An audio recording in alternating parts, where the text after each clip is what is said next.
ಎಲ್ಲರಿಗೂ ನಮಸ್ಕಾರ. ಕೃಷಿಕ ಬಂಧು ಯೂಟ್ಯೂಬ್ ಚಾನಲ್ಗೆ ಸ್ವಾಗತ. ನಾನು ನಿಮ್ಮ ವರುಣ್. ಇಂದಿನ ವಿಡಿಯೋದಲ್ಲಿ ಉತ್ತರ ಕರ್ನಾಟಕದ ಒಬ್ಬ ರೈತರ ಜೊತೆ ಸಂಭಾಷಣೆ ಹಾಗೂ ಭತ್ತದ ಬೆಳೆಯ ಬಗ್ಗೆ ವಿವರವಾದ ಮಾಹಿತಿಯನ್ನು ನೀಡಲಿದ್ದೇನೆ. ಎಲ್ಲರೂ ಚಾನಲ್ಗೆ ಸಬ್ಸ್ಕ್ರೈಬ್ ಆಗಿ ಶೇರ್ ಮಾಡಿ.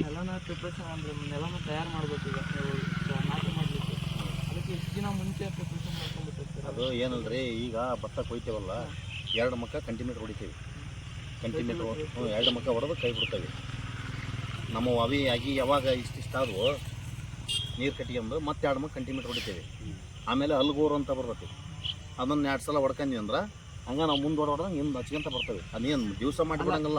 ನೀರು ಇಷ್ಟಿನ ತನಕ ನಿಲ್ಲಿಸ್ತೀರಾ? ಅಂದರೆ ಫಸ್ಟಿಗೆ ನಾಟಿ ಮಾಡೋಕ್ಕಿಂತ ಮುಂಚೆ ನೀರು ಇಲ್ಲ, ನೀರದ್ದು ಅಂದ್ರೆ ಆಗ ಹೊಡೆದು ಕೂಲಿಯ ಸಿಕ್ಕರಂದ್ರೆ ಹಿಂದೆ ಬಿಟ್ಟು ಹಚ್ಚೇ ಬಿಡ್ತಾವೆ. ನೀರು ನಿಲ್ಸಲ್ಲ, ಏನಿಲ್ಲ, ಸುಮ್ಮನೆ ಹೊಡ್ಕೊಂತ ಹಚ್ಚೇ ಬಿಡೋದಾಗ್ತದೆ. ಹೌದು, 2 ಸಾಲು ಉಕ್ಕೆ ಹೊಡಿಸ್ತಾರೆ. ಅಂದರೆ ನೀರು ಕಟ್ಕೊಂಡು ಉಕ್ಕೆ ಹೊಡಿಸ್ತಾರೆ. ಉಕ್ಕೆ ಹೊಡ್ಸೋದು ಅಟ್ಲಾದ ಮೇಲೆ ಇವರೇ ಮಾಡಿದ್ರೆ 2 ಮರ ಥರ ಇದು ಎಲ್ಲಿ ಮರ ಇರ್ತಲ್ಲ ಅದನ್ನ ಹೊಡೆದಾಗ ಏನಾಗುತ್ತೆ, ಅದು ಸಮತಟ್ಟು ಆಗುತ್ತೆ, ಪೂರ ಲೆವೆಲ್ ಆಗುತ್ತೆ. ಹಂಗಾಗಿ ಸಮತಟ್ಟು ಆದಾಗ ಅವ್ರಂದ್ರ ಕೂಲಿಯರು ಹಿಂದೆ ಗುಟ್ಲ ಸಿಕ್ಕ್ರ ಏನು ನಾವು ಒಳ್ಳೆ ಹೊಡೆದು 2 ದಿವ್ಸ ಬಿಡ್ತಾವೆ. 2 ದಿವಸ ಸೆಂಟಿಮೀಟರ್ ನೋಡಿತೇವಲ್ಲ, 2 ದಿವ್ಸ ಬಿಟ್ಕೊಂಡು ಬದ ಹಾಕ್ಕೊಂತೇವೆ. ಸುತ್ತಲೂ ಹಾಕ್ಕೊಂಡು ಬದ ಹಾಕ್ಕೊಂಡು ಹಾಕ್ಕೊಂಡು ರೆಡಿ ಇಟ್ಕೊಂಡಿರ್ತಾವೆ, ಬದ ಹಾಕ್ಕೊಂತೇವೆ. ಕೂಲಿಯರ್ ಸಿಕ್ಕರಂದ್ರೆ ಇವತ್ತಿನಿಂದ ಬದ ಹಾಕೋದಾದ್ರೆ ತಿರ್ಗಿ ಬೆಳಗ್ಗೆ ಹಂಗೆ ಹಚ್ಚೇ ಬಿಡ್ತೇವೆ. ಕೂಲಿಯರ್ ಸಿಕ್ಕ್ರ, ಕೂಲಿಯರ್ ಸಿಗಲಿಲ್ಲ ಅಂದ್ರೆ 4 ದಿವಸ ಲೇಟ್. 45 ಮಟ ಬರುತ್ತೆ. 45 ಚೀಲ, 45 ಚೀಲ, 45 ಚೀಲ ಲೆಕ್ಕ.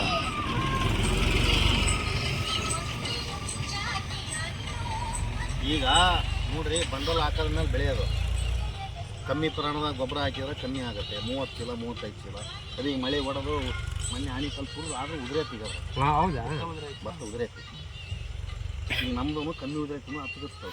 ಈ ಕೆಲವು ಕೆಂಪು ಪಟ್ಟೆ ಹೋದವಲ್ಲ, ಇದು ಪೂರ್ತಿ ಕುಯ್ಯೋಕೆ ಬಂದೈತೆ ಅಂತ ನಿಮಗೆ ಹೆಂಗೆ ಗೊತ್ತಾಗುತ್ತೆ? ಅಂದರೆ ಕೆಂಪು ಪೂರ ಒಣಗ್ತದೆ, ಅದು ಪೂರ ಒಣಗುತ್ತೆ. ಪೂರ ಒಣಗುತ್ತೆ. ಅಂದರೆ ಅವಾಗ ನೀವು ನೀರು ನಿಲ್ಸೋದು ಬಿಟ್ಟಿರ್ತೀರಾ? ಅಂದರೆ ನಾವು ಯಾವಾಗ ಅದು ಪೂರ ಕಾಳು ಕೆಂಪತ್ತ ನೀರು ಪೂರ ಬಂದ್ ಮಾಡ್ತೇವೆ. ಬಂದು ಮಾಡ್ತೀರಿ. ಅದು ಅಷ್ಟು ಬೆಳೆ ತನಕ ಈ ಸ್ಟೇಜಲ್ಲಿ ಈಗ ನೀರು ಕೊಟ್ಟಿದ್ದೀರಾ? ಈಗ ಇನ್ನೂ ಕೊಡ್ಬೇಕು, ಆಲ್ರೆಡಿ ನೀರು ಬೇಕಾಗ್ತದೆ. ಇನ್ನೂ ಬೇಕು.